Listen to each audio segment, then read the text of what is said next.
Welcome to the Holyland Dispatch podcast.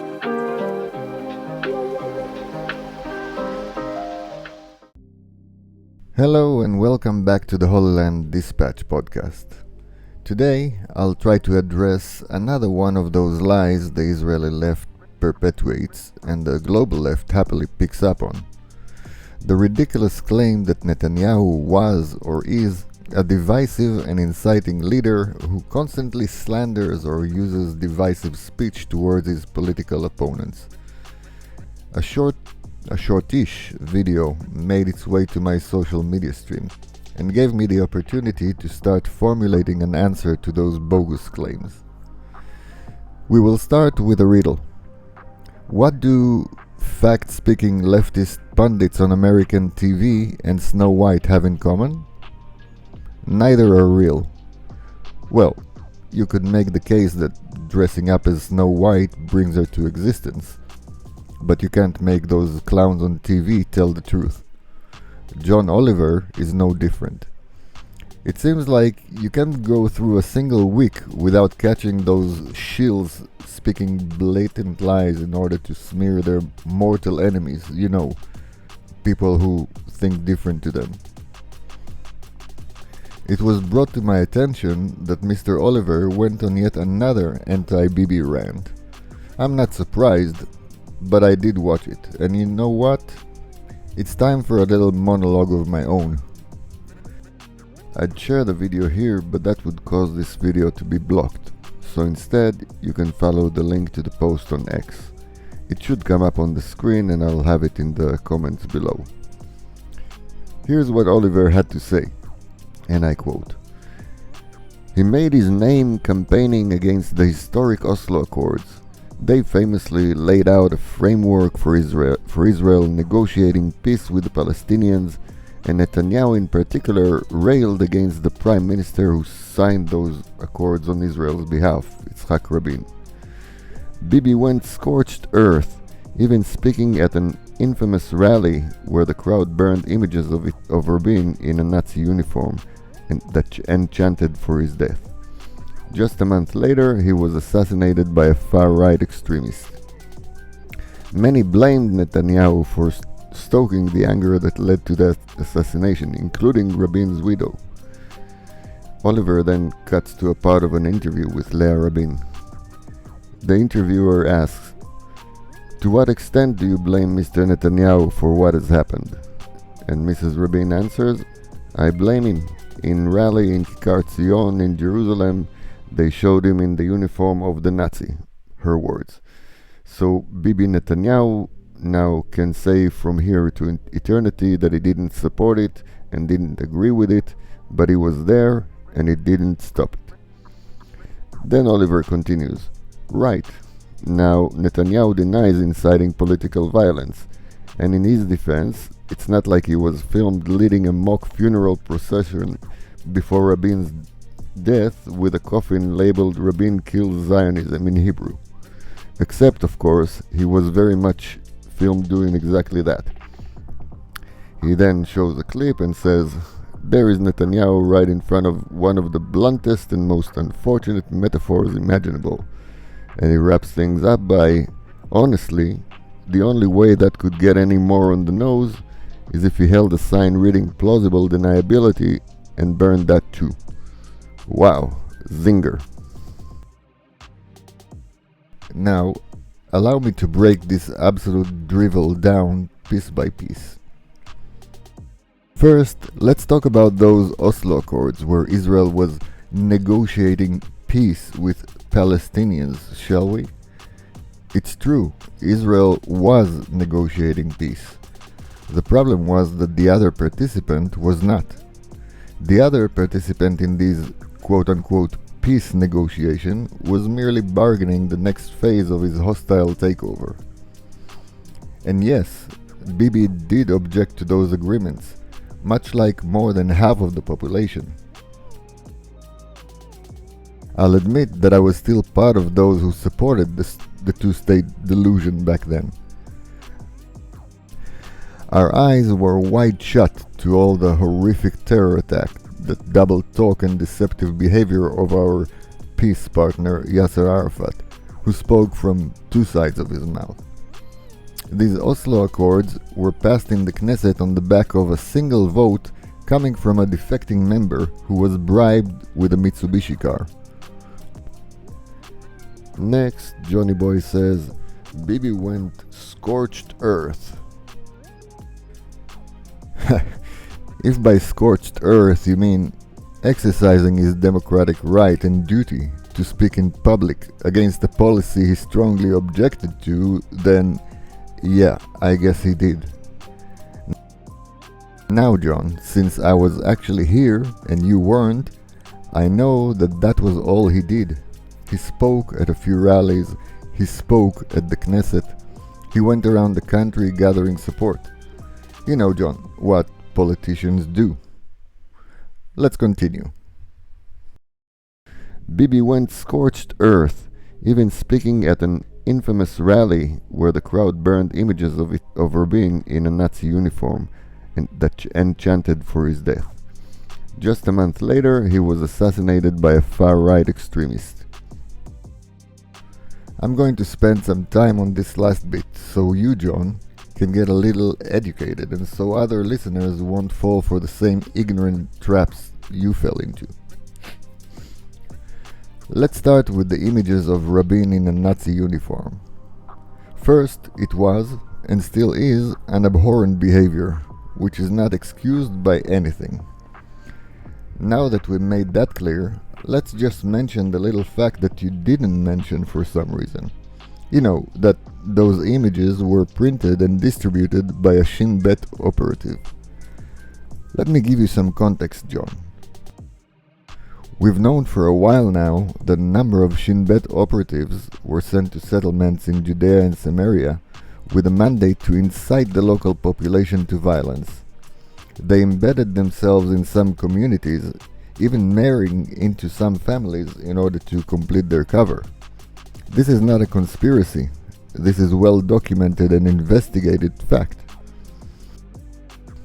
The vast lack of support for Oslo necessitated a diversion. And what's better than to flash a floodlight on those violent far-right settlers, eh? The problem was, and still is, that, well, they are actually not violent people by any standard. For the most part, the incitement worked on a small number of individuals, and some of the action taken against Arabs mostly was actually taken by those operatives themselves. I know, John, you probably didn't bother to check before you spoke.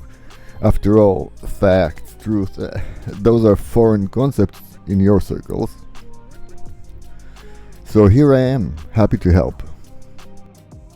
Furthermore, that irresponsible Shin Bet jerk was met with rejection by most people he tried handing those despicable images to. They looked at him perplexed and told him where to shove those images. But don't let that little side note stop you from bursting a vein. Now, the chants in those demonstrations were not nice. Yes, inside these huge crowds there were a negligible minority, mostly encouraged by the Shin Bet operatives who chanted death to Rabin. Do you know how we know about these people? Because TV crews went up close and personal and recorded those few who were completely swallowed by the majority. That is a lie that you help perpetuate, a lie based on staining a huge number of people who absolutely did not chant that. Eventually, a month later, Yitzhak Rabin was indeed murdered. I was 22 when that happened, and I cried like a baby. It was unforgiven, and still is. Do you know, John, who was one of Yigal Amir's best buddies? Do you know, John, who was whispering in Yigal Amir's ear? Do you know, John, who was goading and coaxing Rabin's would-be assassin to action? Yes, John, 12 points. It was indeed a Shin Bet operative. Not far-right extremists, not crazy rabbis like the Israeli Pravda reported, not violent settlers. In fact, Amir was not a settler at all. He's from Herzliya. So no, John, your attempt, which is not original like most of the nonsense you say on your show, to tie between a demonstration and the murder, is pathetic. Yigal Amir was not affected by a demonstration. He was incited, pushed and challenged by someone who were supposed to help divert attention from the ever-growing objections to the Oslo Accords and onto a fictional libel against the opposition. Let's continue. Many blamed Netanyahu for stoking the anger that led to that assassination, including Rabin's widow. Yes, John, many blame Netanyahu. Okay, many, very likely more, don't. What exactly is your point? Oh, I get it. The widow of the murdered prime minister was blaming him. That's very surprising. Who would have thought that the widow of a person who was murdered would blame his most prominent opposition leader? That really caught me off guard, John. John, take a breath. Yes, I've lived through this period and I was here. You know, unlike you. I've seen it and heard it. He didn't stop it. Let's watch a bit of the very same demonstration. You know, John, the one none of you inciting lefties ever show.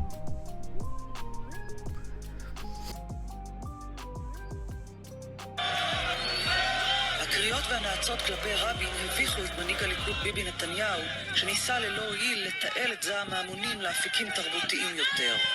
לא עם הקריאות האלה! תירגעו! לא עם הקריאות האלה! Oh, you don't speak Hebrew. Let me help you with that. Netanyahu over the loudspeakers saying very clearly, not with these calls, calm down, not with these calls. Because Netanyahu, as opposed to how you love to paint him, is not a supporter of violent discourse. So no, John, he didn't stop them. But he did what was expected of a leader in his position. He asked them to stop. Other than going down into the crowd and making citizen arrest, what exactly was Netanyahu supposed to do? And now, let's tackle your lowest and most dishonest display of eye-rolling. Right. Now, Netanyahu denies inciting political violence, and in his defense, it's not like he was filmed leading a mock funeral procession before Rabin's death with a coffin labeled Rabin kills Zionism in Hebrew. Except, of course, he was very much filmed doing exactly that. He then shows a clip and says, there is Netanyahu right in front of one of the bluntest and most unfortunate metaphors imaginable. Again, let's take a breath here, John, and ask ourselves, what are we seeing? Yes, we see Netanyahu walking with demonstrators. Behind him, indeed, a fairly distasteful use of a coffin. Now, what you, John, tried to create here is a link between the image of the coffin and the heinous murder that took place later on.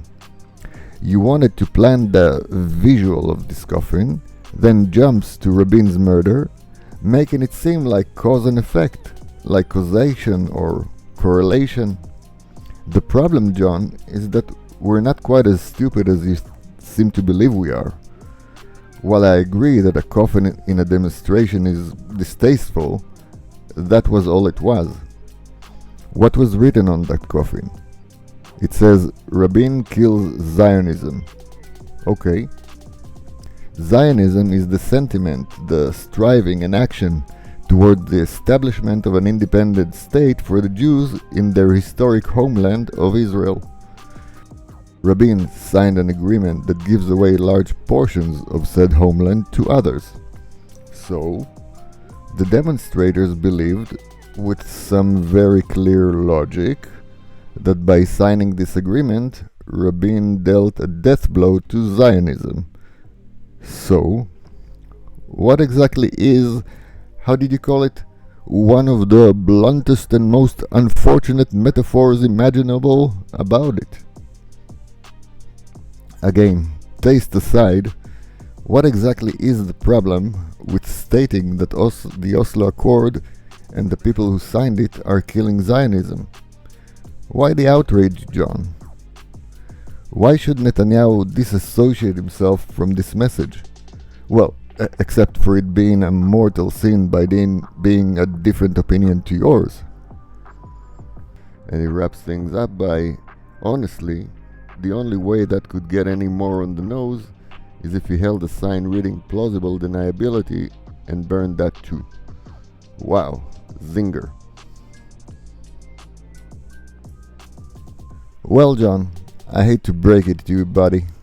I can think of a few things that are actually worse.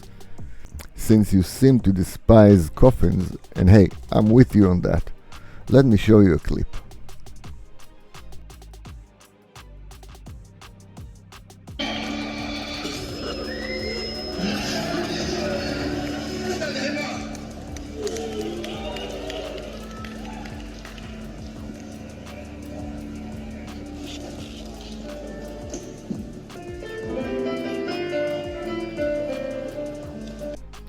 Now here, John, in this clip, there's correlation. The coffin on the one hand, and the images on the big screen, Netanyahu and Minister Levin, who led the attempt to reform the judiciary.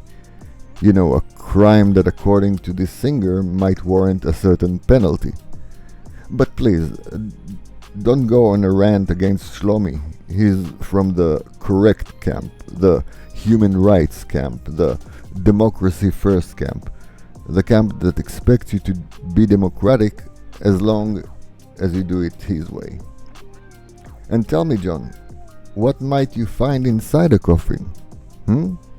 That's right, bodies. Here are a few peaceful and cultured leftist demonstrators outside of that awful Ben-Gvir's house. Because nothing says moderate, humanist, mild-tempered and overall not psychotic person than, well, that.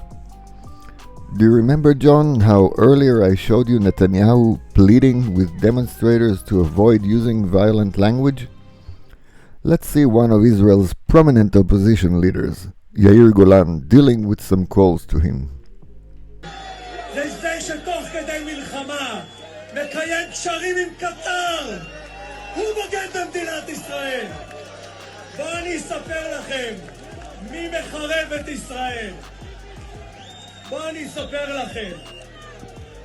זה שבמשך 3 עשורים מלבש שנאה, זה שהלך אחרי ארון מתים עם ממשלת רבין עליו, הוא זה שמוביל אתכם, מעוור את העיניים שלכם וגורם לכם לעשות רק דבר אחד, לשנוא, לשנוא, לשנוא ולשנוא. זה מה שאתם יודעים.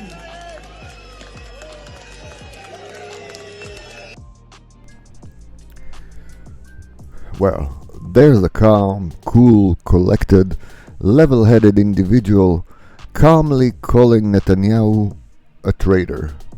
And while he's democratically inciting, he blames Netanyahu for incitement. While he tells the crowd that all they know is to hate, and brings up that very same coffin you did, John, he expresses his hateful messages at the people of Sderot who went through October 7th. These are the people he preaches to. Ready for more, John?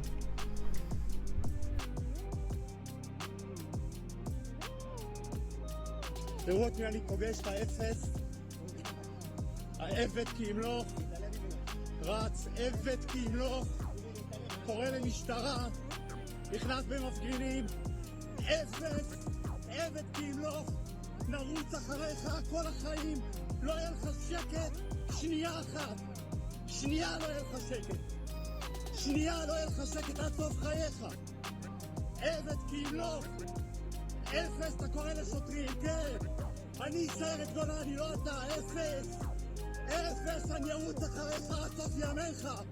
סמרטוטים מתעייפים מהר, עבד כי ימלוך סמרטוט, אתה חושב שבריצה תעף אותי? אני אלמד אותך מה זה סרט גולני. אפס עבד! למי אתה קורא לשוטרים כל החיים שלך? אפס מאופס! אפס מאופס! עד סוף ימיך נרדוף אותך! שנה טובה חמוד! עד סוף ימיך נרדוף אותך! פשיסט! Meet Amichai Shikli, Minister of Diaspora Affairs, on a nice jog with his 7-year-old son. The video is taken by one of those professional protesters you love so much. You can guess which side of the political spectrum he comes from. This pure soul chases the minister and his 7-year-old boy, cussing, taunting, promising to chase him to the end of his life, and other such pearls of wisdom. How about an actual attempt to cause Netanyahu harm?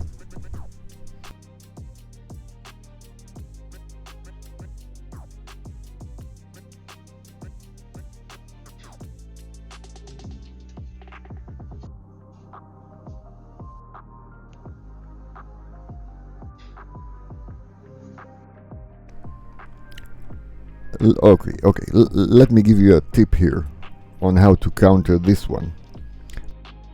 The leftist media here painted this firing of lighting bombs on Netanyahu's residence in Caesarea, injuring a security guard, a prank. You know, boys will be boys. I remember when you went on the rant that day. Oh, hold on a second. You didn't. Perhaps the only way your Bibi derangement syndrome can get any more on the nose is if you'd hold up a sign saying unbiased punditry and burn that like you did your credibility with your hate.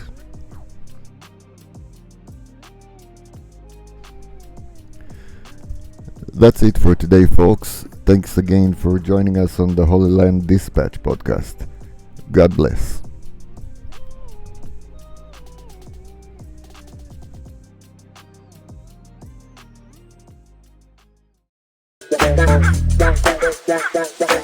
Bye.